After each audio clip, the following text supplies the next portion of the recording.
So listen to this. This is so amazing, I think.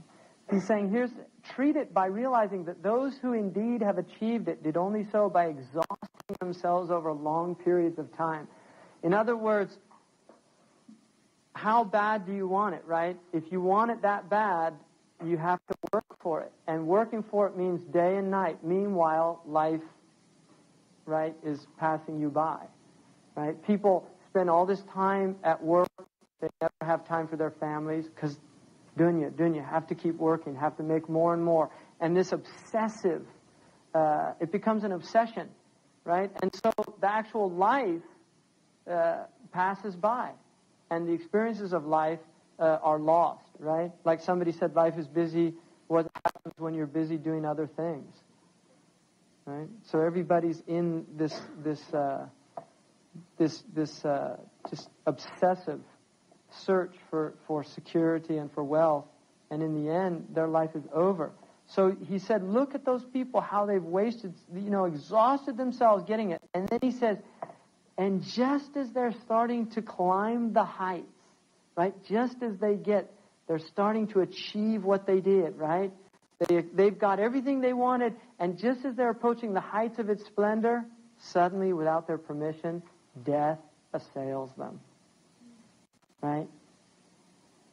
And, I mean, here, really, I think that Dodi and Diana is a really good example of that, in all honesty, because, and that's why people were so devastated by that. People really were. In England, they were devastated by it. Because it's like, no, she can't die. It's like her life was the life that all of these people wanted, right? Fame, beauty, lineage, right? All of these things, wealth, she had it, quote unquote, she had it all. That's what they say in this culture. She had it all.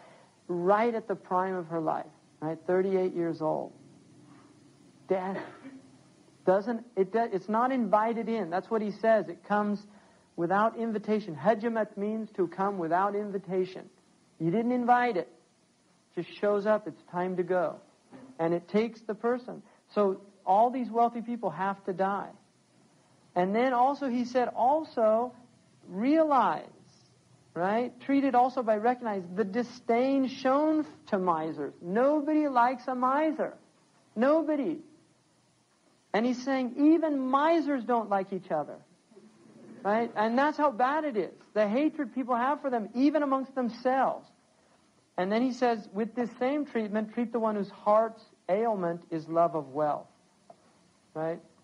So, if it's hubb ad-dunya also, treat it that way. And then he says, the next disease,